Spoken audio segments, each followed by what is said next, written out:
하나님께서 아브라함에게 땅을 주신 이유, 그 땅은 자신의 소유지로 삼고 그 땅을 자기가 누리고 또 그 땅을 자신이 모든 사람들에게 자신의 것임을 알리기 위함이 아니라 이 땅에 하나님의 공의와 하나님의 정의가 실현되는 것, 미시파트와 ጼ데크, 모든 사람이 하나님의 법 앞에, 하나님 말씀 앞에 평등하게 그 법의 아래 그렇게 살아가고, 또 형제가 형제를 대하듯이 타인을 나와 상관없는 내가 압제하고 나의 힘으로, 나의 지위로, 나의 돈으로, 나의 영향력으로 그를 도구화하는 것이 아니라 나의 형제처럼, 나의 가족처럼, 나의 자식처럼 그렇게 대하는 그런 세상을 만드시기 위하여, 그런 민족을 세우시기 위하여 하나님께서 아브라함에게 땅을 주시기로 약속을 하였습니다. 여러분, 우리가 하나님께 소명을 받아가 살아가는 사람이지요. 이 땅에 하나님의 뜻을 실현해 나가는 그러한 도구와 통로입니다. 한낱 흙에 불과하고 티끌에 불과한 존재이지만 여전히 속에서 부글부글 끓어오는 정욕과 욕심에 연약한 존재이지만, 그럼에도 불구하고 이 땅에 하나님의 뜻을, 하나님의 소명을 실천해 나가는 그런 존재지요. 그런데 그렇게 하나님의 뜻을 실천해 나가는 믿음의 사람임에도 불구하고 우리 역시 날마다 하나님을 완전히 안아가는 것이 아니라 여전히 하나님에 대하여 오해하고 속단하고 실망하고, 우리의 인격과 우리의 여러 가지 많은 성정 역시 하나님을 알아가는 만큼 조금씩 성장해 가는 것이 아니겠습니까? 아브라함도 마찬가지입니다. 아브라함이 믿음의 사람이었기에, 그가 완전했기에 하나님이 그를 불러 한 민족과 한 나라를 세워가시는 것이 아니라 하나님이 아브라함을 그렇게 만들어가는 과정이고, 하나님의 아브라함을 만들어가는 과정이 하나님께서 아브라함이 많이 연나가는 과정, 훈련받는 과정, 이 과정도 있지만 더 중요한 것은 하나님이 아브라함을 만들어가는 과정은 아브라함이 하나님을 알아가는 과정입니다. 여러분, 이게 중요해요. 우리가 하나님의 일꾼으로, 하나님의 사람으로 만들어가는 과정은 많이 연단을 받고 많이 고생을 하고 이게 이렇게 오해하시면 안 돼요. 여러분, 우리가 하나님 우리를 만들어가는 과정은 우리가 하나님을 알아가는 과정입니다. 왜냐하면 우리가 하나님을 아는 만큼 우리의 삶에 자유가 생기기 때문입니다. 인간은 죄가 들어오는 순간부터 죄와 욕망에 짓눌려 삽니다. 끊임없이 우리 속에 있는 이 죄와 욕망 속에서 그 노예로 살아가게 되지요. 그런데 우리가 언제 우리의 욕망과 이 세상의 욕망과 내 자신의 죄로부터 자유로워지는 것이 시작하는가 하면 하나님을 아는 만큼, 그만큼 우리가 자유로워지는 것이지요. 아브라함은 지금 점점 갈대아 우르를 떠났을 때부터 계속 하나님을 알아가는 과정이고, 그리고 저 유프라테스 메소포타미아 문명의 4대 연합국을 격파하고 하나님께서 그 엄청난 승리를 경험하여 하나님이 단지 나 하나를 이끄시는 나의 하나님, 나의 신이 아니라 모든 세상, 이 모든 온 땅을 다스리는 참 신임을, 이 땅의 모든 것의 주제이심을 아브라함이 경험해 갔죠. 이제 하나님은 아브라함을 통해서 나라를 세울 것입니다. 민족을 세울 것입니다. 근데 여러분, 한 나라를 다스리는 것보다 더 어려운 게 한 집안을 다스리는 겁니다. 이게 참 어려운 것 같아요. 수신제가 후회 치고 평천하가 맞는 말 같아요. 아니, 평천하는 해도 수신제가 잘 안 되는 사람이 참 많지요. 집안에 이제 난리가 벌어지기 시작합니다. 그 난리의 시작은 자식 때문에 생기는 것입니다. 자식 때문에. 아니, 갈대아 우르를 떠날 때 하나님이 아브라함에게 내가 너에게 큰 민족을 이루겠다, 자식을 주겠다, 그 말을, 그때 아브라함이 75세였고 하라도 65세, 10살 적었거든요. 근데 뭐 이미 자식이 오랫동안 없었기 때문에 자식을 포기했는데 하나님이 아브라함에 약속하니까 그 약속을 아브라함이 아내에게 얘기하지 않았겠어요? 하나님이 자식을 주신대, 많이 주신대, 큰 우선을 주신대. 그런데 그 말 믿고 갈대아 우르를 떠나서 가나안 땅에 왔어요. 근데 10년이 지났는데 자식이 안 생겨요. 1년, 2년, 3년 아무리 지나도 애굽까지 갔다 왔어요. 그런 자식이 안 생기니까 사라의 마음에 하나님이 내 남편에게 자식을 주신다고 했는데 내 남편의 자식이지 내 자식은 아닌갑다. 이렇게 마음 먹을 수 있지 않겠습니까? 나이가 벌써 75세니까요. 75세니까요. 그래서 아브라함의 이야기를 합니다. 내가 나이가 많고 여보, 내 여종 애굽에서 데려온 여종 하갈에게 당신에게 내가 첩으로 줄 테니까 그 하갈을 통해서 당신이 나는 이미 때가 지난 것 같고 아니 하나님이 나에게 허락하지 않는 것 같으니까 이렇게 당신이 더 늙기 전에 자식을 보는 게 좋겠습니다 하니까 아브라함이 사라의 말을 들었어요. 그리고 그 하갈을 취했어요. 그리고 하갈이 임신을 했어요. 임신하니까 이 여종이 임신하니까 마음이 달라져서 자기 주인이었던 사라를 멸시해요. 그러자 사라가 이것 봐라 싶어서 남편의 이야기를 다시 하고 그 여종을 하갈을 아이를 가졌음에도 불구하고 학대합니다. 그걸 못 참고 하갈이 집을 뛰쳐나가요. 광야로 가요. 그 광야에서 죽을 지경 고통 속에 하나님의 사자를 만나요. 그리고 하나님의 사자를 만나서 큰 위로를 받고 하나님의 은혜를 받고 다시 돌아가서 이스마엘이라고 하는 아들을 낳는 것이 오늘 본문입니다. 그 사이에 난리가 벌어져요. 그러니까 아브라함이 중간에서 이러지도 못하고 저러지도 못하고 여러분 한 여자하고 사는 것도 이렇게 어려운데 두 여자하고 사는 게 얼마나 더 힘들겠습니까? 이 보통 힘든 게 아니지 않겠습니까? 정말 어렵다 얘기하죠. 제가 지난번에 한번 우스갯소리로 그랬잖아요. 어떤 성당 다니시는 분이 얘기를 하시더라고요. 교회도 다니시다가 성당 다니시는데 그분이 아무리 봐도 신부님은 아무리 기도를 많이 해도 목사님의 인격을 못 따라간다. 왜요? 한 여자랑 평생 살아보기 전까지는 그 깊은 삶의 덕도를 못 한다고 얘기를 그렇게 하실 정도로 그렇게 얘기를 할 정도로 하니까 이 아브라함이 중간에 난리가 벌어지고 서로 싸우고 학대를 하고 멸시를 하고 당신 때문이라 하고 도망을 가고 찾고 돌아오고 뭐 이런 일은 이 모든 집안에 진짜 아브라함이 저 메소포타미아 4대 문명의 그 엄청난 강대국가와 싸워서 이겼는데 이 집안 전쟁은 지금 자기가 컨트롤이 안 되는 거예요. 그러니까 지금 지옥이 벌어졌어요. 이 일이 왜 벌어졌을까요? 첫 번째 이유는 뭔가 하면 사레와 아브라함이 하나님을 너무 속단했어요.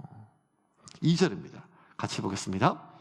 사레가 아브라함에게 이르되 여호와께서 내 출산을 허락하지 아니하셨으니 원하건대 내 여종에게 들어가라.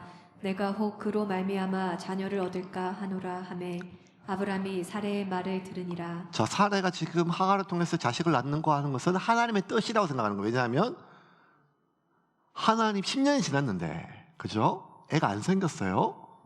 그러면 여호와께서 내 출산을 허락하지 아니하셨으니 단정직이죠. 그게 맞죠. 그래서 아브라함에게 첩을 드리라고 이야기를 합니다. 아니 뭐 사라 이렇게 생각하는 것 당연해요.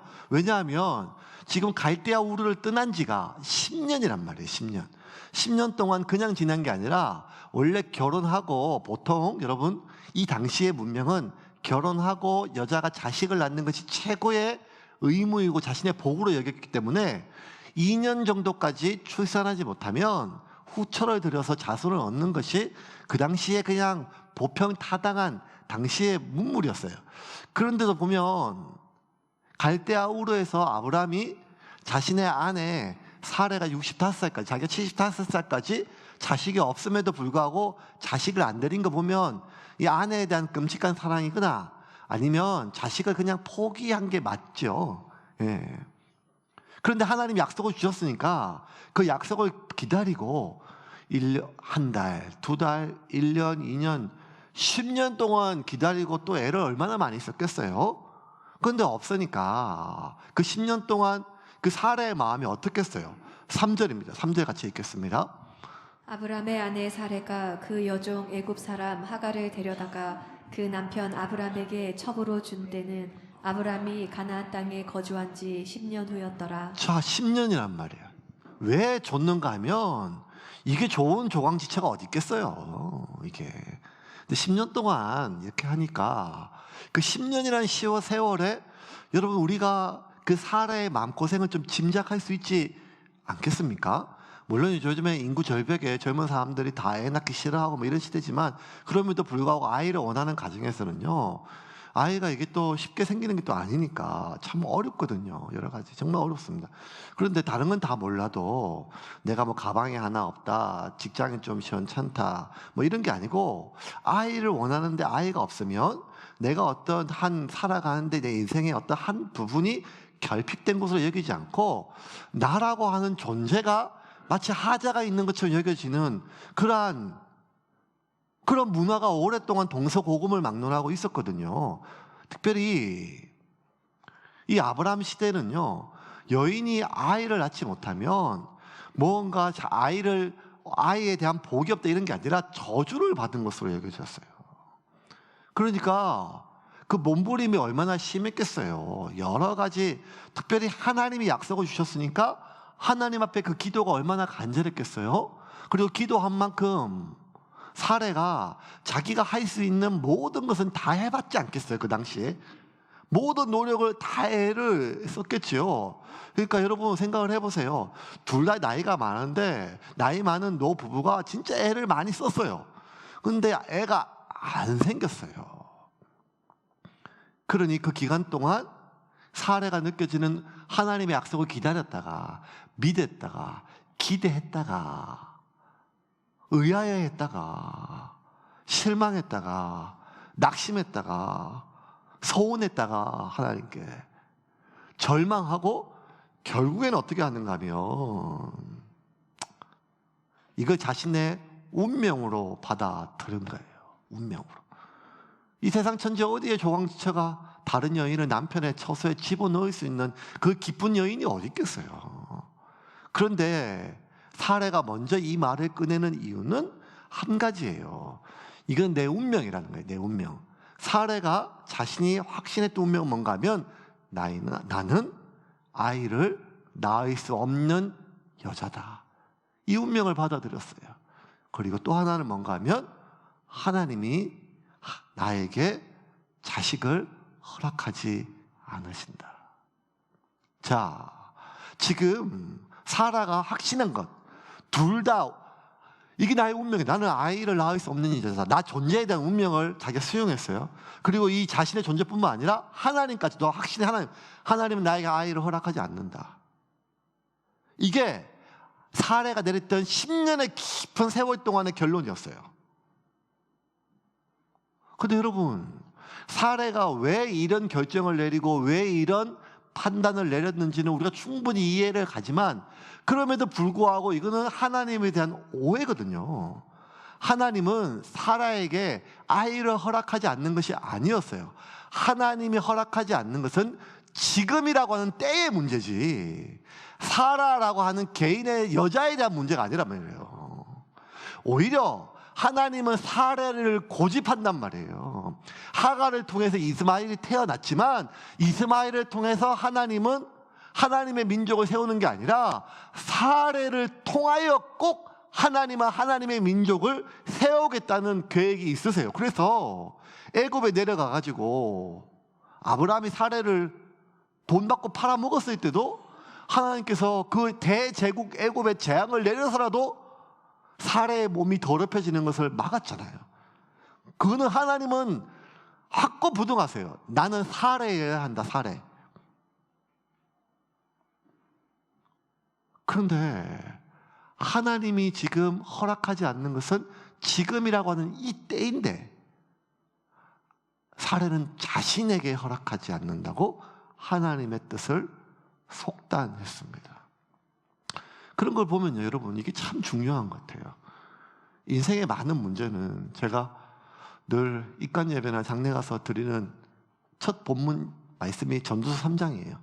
천하 만사가 기한이 있고 때가 있나니 날 때가 있으면 죽을 때가 있고 웃을 때가 있으면 울 때가 있고 기쁠 때가 있으면 슬플 때가 있고 살 때가 있으면 죽을 때가 있으며 병들 때가 있으면 치료할 때가 있고 전쟁할 때가 있으면 평화로울 때가 있나니. 뭐 당연한 것처럼 느껴지는 말이지만 굉장히 중요한 삶의 지혜라는 거예요. 원리란 그게 뭔가 하면 인생의 많은 문제는요 정말 우리의 선택이나 방법의 문제가 아니라 하나님의 때의 문제라는 거예요. 때의 문제. 하나님은 지금이 아니라는 거예요. 아니 지금도 아니고 한참 뒤에 15년 뒤에 나요. 15년. 지금 아브라함 85세니까 100세 아이를 낳으니까 지금보다 훨씬 뒤에요. 그런데 사례는 하나님이 내게 아이를 허락하지 않는다. 나는 아이를 낳을 수 없는 여자인갑다. 여러분 이거 정말 이렇게 오해하면 안 돼요. 지금 우리의 삶이요 어떤 해결되지 않는 각 가정에 문제가 있는데 너무 오랫동안 기도했어요. 그런데 너무 기도하다 지치니까 이게 내 운명인갑다. 이게 아니라는 거예요. 하나님이 내게 이 복은 허락하지 않는갑다. 물론 그럴 수도 있지만 여러분 하나님이 허락하지 않는 것이 때의 문제, 지금이 아닐 수 있다는 것입니다. 그런데 사례는 속단했어요. 하나님이 나에게 허락하지 않는다는 거예요. 우리가 하나님의 속단을 허락하지 않기 위해서 어떻게 되는가 하면 여러분 물론 하나님의 뜻을 잘 알기가 진짜 어려워요. 지나간 뒤에 알죠. 잘 모르죠. 그때는 너무 다급하고 너무 필요하고 너무 절박한데 하나님 침묵하시고 응답이 없고 하니까 우리가 하나님의 뜻을 구하고 하나님의 뜻을 알고 하는 것들은 참 쉽지 않고 어려운 일이에요. 물론 어떤 사람들은 하나님의 음성을 잘 듣고 또 하나님의 뜻이 하나님께 말씀하셨다 말씀을 통해서 기도 가운데 얘기하지만 정말 이게 참 쉬운 문제는 아니에요. 하나님의 뜻을 아는 건 진짜 어려운 일이에요. 근데 하나님의 뜻을 알고 하나님의 뜻을 확신하는 건 참 어려운 일인데 그럼에도 불구하고 우리가 할 수 있는 일이 있어요. 아니 해야 하는 일이 있어요. 그게 뭔가 하면 하나님의 뜻을 속단하지 않는 거예요. 너무 일찍 판단하지 않는다는 거예요. 우리가 하나님의 뜻을 명확하게 알 때까지 기다려야 되는 거예요. 왜냐하면 하나님은 반드시 당신의 자녀에게 당신의 뜻을 말씀하시는 분이기 때문이에요. 내가 원하는 시기에 내가 원하는 밥을 얻지 못해서 그렇지 하나님은 반드시 자신에게 당신의 자녀들에게 당신의 뜻을 전하시는 분이세요. 말씀하시는 분이세요. 인도하시는 분이세요. 그러므로 우리가 해야 될 일, 아니 우리가 할 수 있는 일은 무엇인가 하면 하나님의 뜻을 속단하지 않고 잠잠히 기다리는 거예요. 어떻게?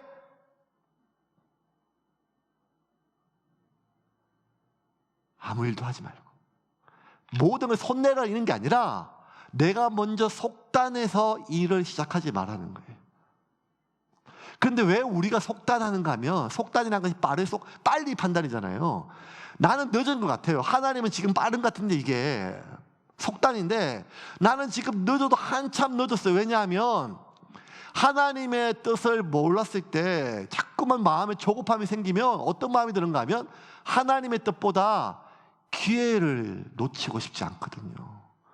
이번 기회를 놓치면 남들은 지금 다 애가 있고 할머니 할아버지 나이인데 이번 기회를 놓치면 자꾸만 우리 마음에 그 속단할 수밖에 없는 건 뭔가 하면 기회를 놓칠까 대한 불안이란 말이에요. 그런데 여러분 기억하세요. 하나님의 사람은 기회를 붙잡고 사는 사람이 아니라 하나님의 섭리 안에 살아가는 사람이에요. 그래서 사례는 아브라함에게 얘기를 해요.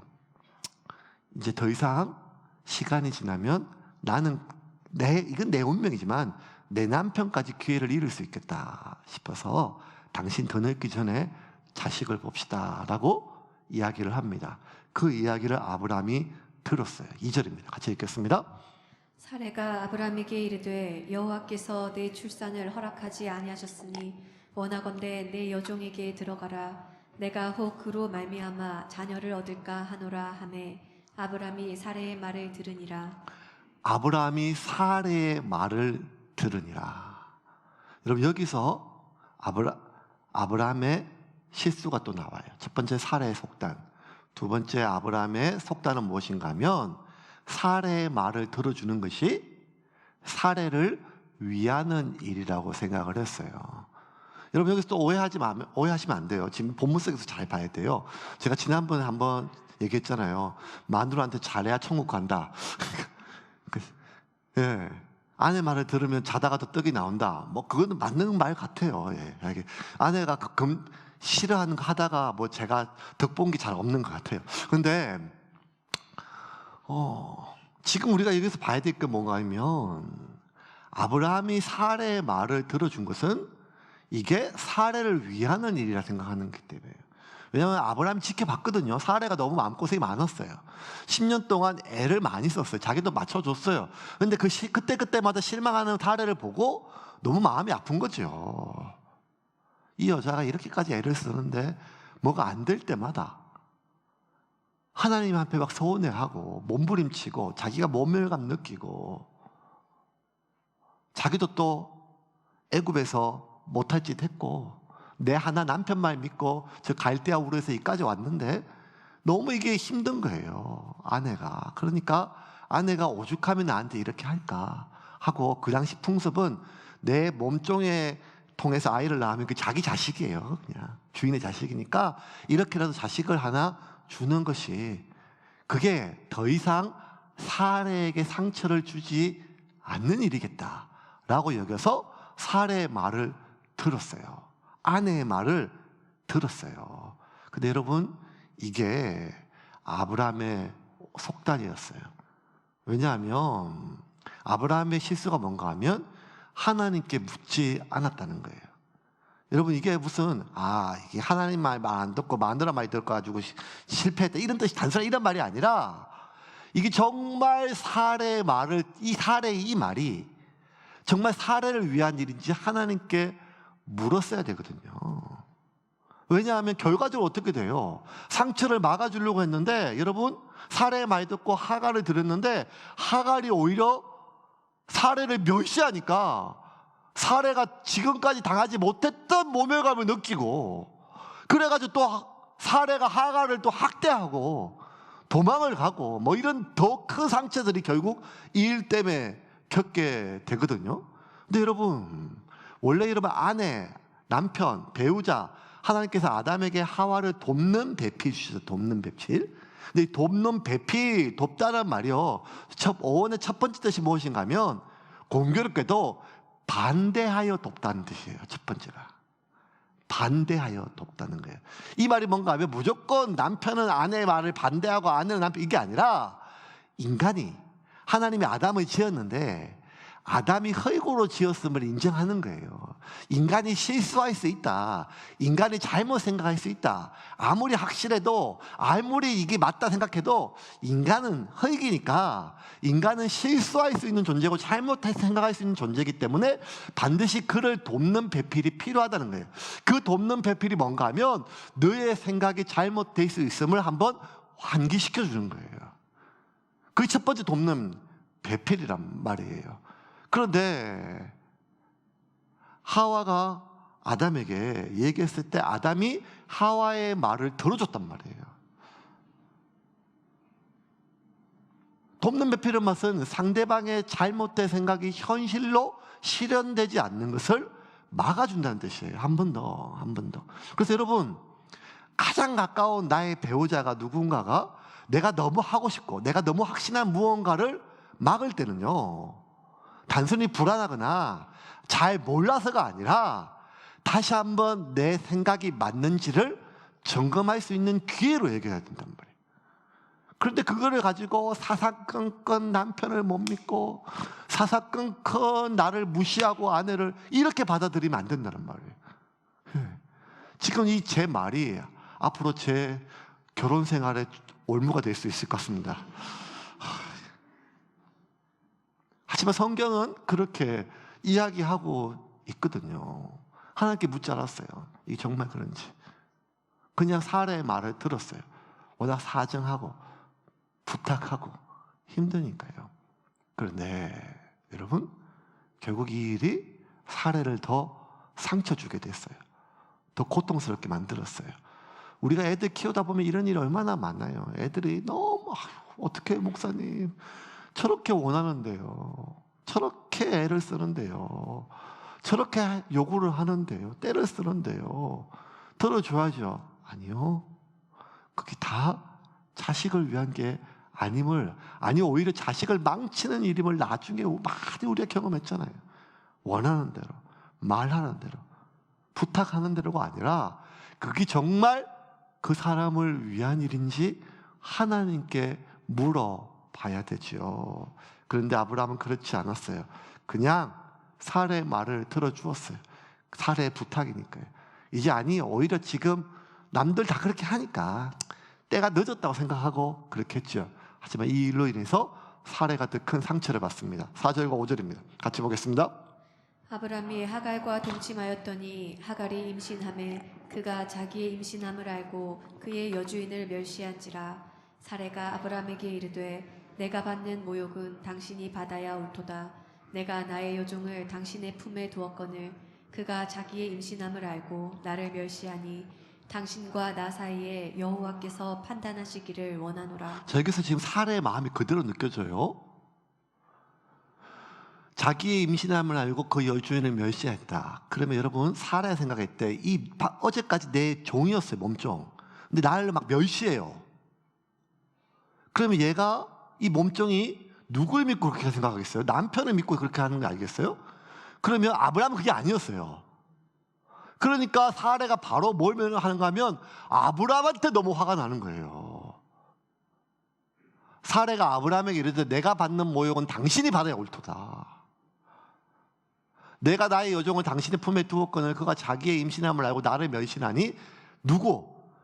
하갈하고 나 사이가 아니라 당신하고 나 사이 여호와께서 판단하기 원해요. 뭔가 하면 지금 사라가 지금까지의 고통은 자신의 어떤 고통이었는데 이제는 그럼에도 불구하고 남편은 끝까지 자기를 신뢰해 줬단 말이에요. 근데 이제는 남편에까지 상처를 받은 거예요.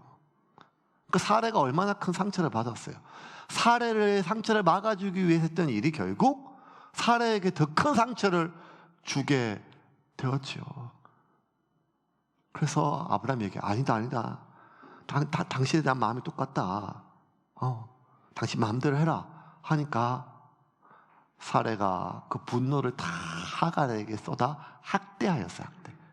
학대했다면 생명의 위협을 느낄 정도로. 그러니까 하갈이 도망을 칩니다. 홀몸도 아니야. 아기를 가진 몸에서 애굽 사람이에요. 애굽 사람. 근데 그 팔레스틴 지역의 광야로 홀로 도망을 칩니다. 6절입니다. 같이 읽겠습니다. 아브람이 사레에게 이르되 당신의 여종은 당신의 수중이 있으니 당신의 눈에 좋을 대로 그에게 행하라 하매 사레가 하갈을 학대하였더니 하갈이 사레 앞에서 도망하였더라.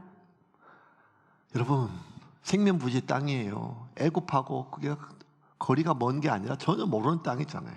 아이를 가진 소녀가 광야에서 뜨거운 떼역볕에 밤에는 살을 애는 냉기 속에서 그 두려움, 무서움, 그리고 절망감.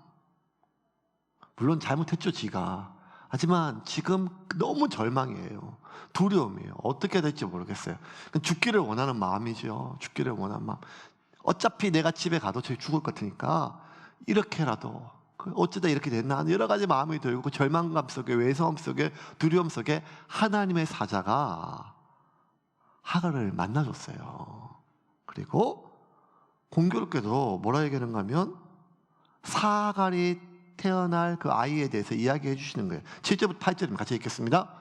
여호와의 사자가 광야의 샘물 곁 곧 술길 샘 곁에서 그를 만나 이르되 사레의 여종 하갈아 내가 어디서 왔으며 어디로 가느냐.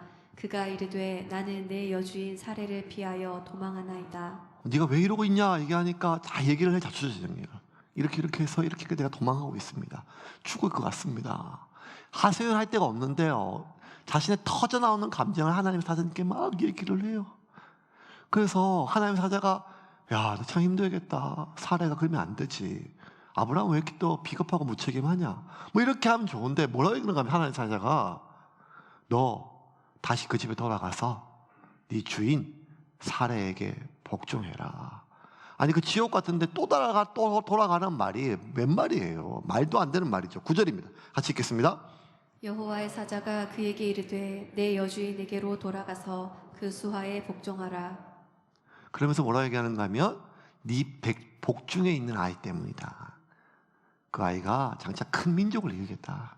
다투고 싸우겠지만 많은 민족을 이룰 중요한 아이니까 돌아가라 라고 얘기를 해요. 10절부터 12절까지 같이 읽겠습니다. 여호와의 사자가 또 그에게 이르되 내가 내 씨를 크게 번성하여 그 수가 많아 셀 수 없게 하리라. 여호와의 사자가 또 그에게 이르되 내가 임신하였은즉 아들을 낳으리니 그 이름을 이스마엘이라 하라. 이는 여호와께서 내 고통을 들으셨음이니라. 그가 사람 중에 들나귀같이 되리니 그의 손이 모든 사람을 치겠고 모든 사람의 손이 그를 칠지며 그가 모든 형제와 대항에서 살리라 하니라. 자, 아무리 어려움 당해도 다 살아남을 거다. 뭐 얘기하네요. 큰 민족을 이루고. 그런데 여러분, 이 말보다 내 복중에 있는 아기에 대한 그 예언보다 이 하갈의 마음을 움직인 한마디가 있었어요. 그 한마디가 뭔가 하면 하나님이 내 고통 중에 하는 신음을 들으셨도다 하는 말이었어요. 11절 제가 읽을게요. 11절 말씀. 여호와의 사자가 또 그에게 이르되 내가 임신하였은즉 아들을 낳으리니 그 이름을 이스마엘이라 하라. 이는 여호와께서 내 고통을 들으셨음이라는 거예요. 이 한마디에 하갈이, 왜냐하면 여러분 하갈이 가장 마지막까지 참다가 그 집을 뛰쳐나온 가장 결정적인 이유는 사라의 학대가 심해서가 아니라 그 집에 자기 편이 한 명도 없어서예요. 아무도 나의 이 고통을, 이 멸시를, 학대를, 아픔을 아는 사람이 없는 거예요. 모든 사람이 다 나를 욕할지라도 단 한 사람은 나를 이해해 줄 줄 알았어요. 위해 줄 줄 알았어요. 그게 누군가 하면 아브라함이에요. 아브라함. 그의 자식을 가졌으니까요. 85살 먹은 노인네 아들을 가졌잖아요. 자식을 가졌잖아요. 그런데 믿었던 아브라함조차 비겁하게 자기 편이 안 돼주고 외면하는 거예요. 6절 볼까요? 6절 제가 읽을게요. 아브라함이 사라에게 이르되 당신의 여종은 당신의 수중에 있으니 당신의 눈에 좋을 대로 그에게 행하라. 던진 거예요. 그런데 여러분, 이 하갈의 마음속에 이 배신감 말도 못하는 거예요. 그러니까 지금 내가 당하는 고통, 그 아픔, 억울함 다 있지만 가장 큰 거는 뭔가 하면 내 편이 한 명도 없다는 거예요. 내가 아무리 맞고 울어도 이렇게 내가 맞다가 자식이 끊어질 것 같다. 내가 이런 얘기를 듣다가 내가 터져버릴 것 같다. 그 눈빛 멸시하는데 아무도 나의 마음 없어요. 누구도 내가 얼마나 아픈지 힘든지 눈길 하나 여러분, 작정하고 안주인이 그렇게 학대하는데 누가 곁쳐주겠어요? 조금만 됐다가 똑같은 취급을 당하지 않겠어요? 주인까지, 아브람까지 그렇게 하는데요. 한 명도 하갈에게 눈길 한번 주거나 마음 한번 줄 수가 없는 상황이에요. 이렇게 철저하게 혼자예요. 혼자. 그 수많은 여종들과 시종들과 집에서 길리운 병사들이 있는데 아무도 없어요. 혼자예요. 철저하게 혼자. 내가 얼마나 우는지 외로운지 슬픈지. 그런데 하나님이 뭐라 얘기하는가 하면 하나님의 사자가 하나님이 너의 고통의 신음을 들으셨다는 거예요. 들으셨다. 성경 어디에도 여러분 지금 사실은 여러분 하갈이 잘한 게 하나도 없어요. 철이 없는 그냥 애예요. 애. 그런데 하나님께 부르짖거나 하나님께 기도했다는 말도 없어요. 그냥 지가 힘들어서 지 교만 때문에 그냥 벌어진 일이에요. 그런데 너무 고통 중에서 힘드니까 신음하고 아파하고 울고 그랬을 뿐인데 하나님께 기도한 게 아닌데 하나님께 매달린 것도 아닌데 하나님은 그 하갈의 고통과 신음을 들으셨다는 거예요. 하갈이 믿음이 좋아서 하갈이 신실해서가 아니라 하나님은 고통 중에 있는 자의 신음을 들으시는 분이에요. 여러분, 이거는요, 공교롭게도 하갈이 애굽 여인인데 애굽에서 400년 동안 이스라엘 백성들이 하나님께 간절히 기도한 게 아니라 고통 중에 신음했어요. 히브리 사람들은 원래부터 하나님께 간절히 막 믿음이 좋은 사람이 아니잖아요. 신의 사람부터 언약을 맺고 애굽의 10가지 재앙을 보고 40년 동안 광야에서 만나를 먹어도 맨날 불평하는 인간들이 400년 동안 뭘 하나님께 믿음으로 나갔겠어요. 그냥 고통 중에 바로의 압제가 너무 심하니까, 너무 힘들고 어려우니까 그냥 아이고 힘들다 어렵다 고통 중에 신음했는데, 성경에 뭐라 얘기하는가 출애굽기에 하나님이 그 백성의 신음 소리를 들으사 모세에게 가라고 하시거든요. 하갈이 하나님의 사자의 한마디에 그의 마음이 녹았어요. 아, 그때 내가 혼자가 아니었구나. 하나님 그때 보고 계셨구나. 하나님 듣고 계셨구나. 정확하게 말하면 하나님 그걸 보고 계셨다는 거예요. 보고 계신다. 보고 계시다. 그때 이 하갈이 하나님에 대해서, 아니 그 하나님 만났어요. 어떤 하나님인가 하면 나를 살펴보시는 하나님, 나를 지켜보시는 하나님, 나의 고통을 들으시는 하나님. 그때 그 하나님을 만났고 하나님을 알게 되었어요. 13절입니다. 같이 읽겠습니다. 하갈이 자기에게 이르신 여호와의 이름을 나를 살피시는 하나님이라 하였으니 이는 내가 어떻게 여기서 나를 살피시는 하나님을 배웠는고 함이라. 이제 좀 말씀 좀 정리해 볼게요. 하갈이 자기에게 이르신 여호와의 이름을요. 여호와가 하나님 이름이잖아요. 그렇죠? 근데 하갈은 그 하나님, 여호와 하나님, 그 하나님이 어떻게 다가왔는가 하면 나를 살피신 하나님. 근데 그 여호와 하나님은 자기 주인의 하나님이에요.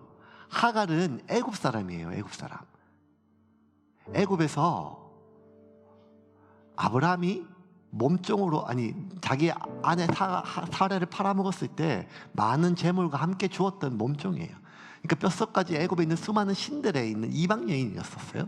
그러니까 자기가 접했던 것은 그 짧은 몇 년 동안 자기 주인의 하나님이에요. 그러니까 그 이방 여인의 사연 속에 수많은 신들 중에 하나가 그 여호와 하나님이에요. 다시 한번 13절 띄워주실까요? 하갈이 자기에게 이르신 여호와의 이름을, 그 하나님의 이름을, 이제 하갈이 그 하나님의 이름을, 여호와는 내 주인의 하나님인데, 사례의 하나님인데 나를 살피시는 하나님인 거예요. 아, 그 주인의 하나님은 나를 살피시는 하나님이구나. 하나님이 어떤 분인지 알게 됐어요. 그 하나님이 어떤 분인가 하면 전능하신 하나님, 엘로힘, 전능하신 하나님이 아니라 그냥 나를 살피시는 하나님. 살피시는 원어는 뭔가 하면 나를 지켜보시는 하나님. 근데 이 지켜보시는 눈이 불꽃 같은 눈으로 나를 감찰하는 게 아니라 소중하게 자식을 지켜보는 하나님이라는 거예요. 13절 다시. 이는 내가 어떻게 여기서 나를 살피시는 하나님을 배우는 거. 내가 이렇게 다 떠나가지고 혼자 이렇게 절망 속에 있는데 내가 어떻게 나를 살피시는 하나님을 내가 볼 수 있을까? 만날 수 있었는가? 하나님을 이제 만난 거예요. 그러니 여러분, 하갈은요 이제 하나님 만났어요.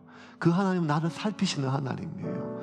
지난 10년 동안 나는 하나님 몰랐어요. 지난 10년 동안 나는 여전히 다른 신을 품고 있었어요. 그런데 내 주인의 신이었고 나를 학대하는 여주인의 신이었는데 그 하나님이 내 신음을 듣고 계셨어요. 아니, 나를 지켜보고 계셨어요. 그 가장 고통스럽고 가장 외로웠고 철저하게 혼자라는 그 순간에 하나님이 나를 보고 계셨다는 그 한마디에 사라가 이 하갈이 너무 위로를 받은 거예요. 그러니까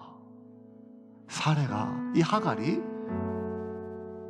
자기를 학대하는 그 여주인에게 돌아갈 수가 있었어요.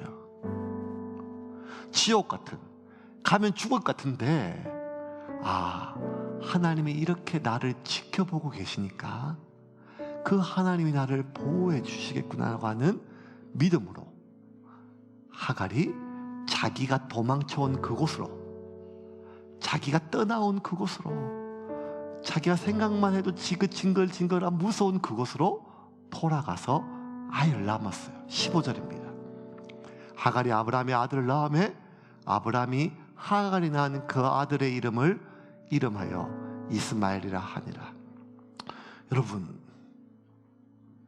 하나님은 하갈에게만 살피시는 하나님이 아니라 우리에게도 동일하신 하나님이심을 믿으시길 바랍니다. 우리가 왜 눈물 나도록 서러운가 하면 하나님조차 나의 이 고통과 서러움을 외면하신다고 느껴졌을 때 정말 서럽거든요. 그렇게 기도했는데 기도 응답이 이루어지지 않을 때, 그렇게 하나님께 매달렸는데 싸늘하게 기도해도 찬양해도 내 안에 어떤 위로가, 성령의 평안이 없을 때 우리는 절망하고 결국 인생은 혼자구나 라고 낙심하게 되거든요. 근데 여러분, 하나님은 우리를 살펴보시는 하나님이에요. 그 살펴보시는 하나님이 어떤 분인가 하면요, 마치 모세의 어미가 갈대 상자에 모세를 띄워서 떠나보낼 때 그 아기는 죽기 살기로 엄마를 부르고 아무리 울어도 엄마는 찾아오지도 않고 따스한 손길로 아들을 위로조차 하지 않아서 그 아기가 느낄 때는 엄마가 나를 버린 것처럼, 나를 이 물구덩이에 나를 던진 것처럼 여겨지지만, 여러분, 그 모세의 어미는 죽을 때까지, 그 강 끝까지, 모세가 도착할 때까지 그 눈을 떼지 못하고 지켜보지 않았습니까? 하나님 우리를 그렇다는 거예요. 지금 때는 하나님이 우리를 만지실 때가 아니라는 거예요. 지금 때는 하나님이 자식으로 우리를 위로할 때가 아니란 말이에요. 지금 때는 하나님이 우리를 그 손으로 우리를 붙드시고 그 음성으로 말할 때가 아니란 말이에요. 지금 때는 이해할 수 없지만 내가 홀로 남겨져서 버려져서 저 위험한 강물 속에서 그냥 이 작고 보살필 없는, 아무것도 할 수 없는 멍텅구리 같은 갈대 상자에 내가 안겨서 나를 지켜주는 것이란 것은 아무것도 없는 혈혈단신 떠밀려가는 존재처럼 느껴지는 이 시기에도 하나님은 하나님의 때를 기다리시며 우리를 살펴보고 계시고 지켜보고 계시고 보호하고 계심을 믿으시기를 바랍니다. 만약 아브라함이, 사레가 하나님이 나를 그렇게 지켜보고 계심을 확신했다면 하나님이 나에게 아이를 허락하지 않았다고, 하나님이 나를 버리셨다고 속단하지 않았을 거예요. 나는 저주받은 여인이라고 속단하지 않았을 거예요. 만일 아브라함이 하나님은 나와 사레를, 우리를 살펴보시는 하나님이라고 확신했다면 이 상황 속에 사레의 말을 듣고 그렇게 속단하지 않았을 것입니다. 하나님의 사람의, 우리를 살펴보시는 하나님을 확신하지 못하면 우리는 불안하니까 자꾸만 기회를 붙잡으려고 해요. 기회. 이번 기회밖에 없으니까요. 이번 기회를 놓치고 남들 다 잡는 기회를 놓치면 나는 정말 남은 게 없을 것처럼 여겨지지만, 여러분, 하나님의 사람은 기회를 붙잡고 사는 사람이 아니라 하나님의 때를 기다리며 살아가는 사람입니다. 그러므로 이번 한 주 여러분, 하나님 우리를 살피시는 하나님이심을 기억하고 하나님에 대하여, 나의 운명에 대하여 속단하지 말고 기회를 잃을까 노심초사하고 이 세상 모든 사람들이 붙잡는 그 기회에 안달하지 말고 마음을 붙잡고 확신하며 하나님의 때를 기다리며 분별하는 여러분이 되기를 주님의 이름으로 축원합니다.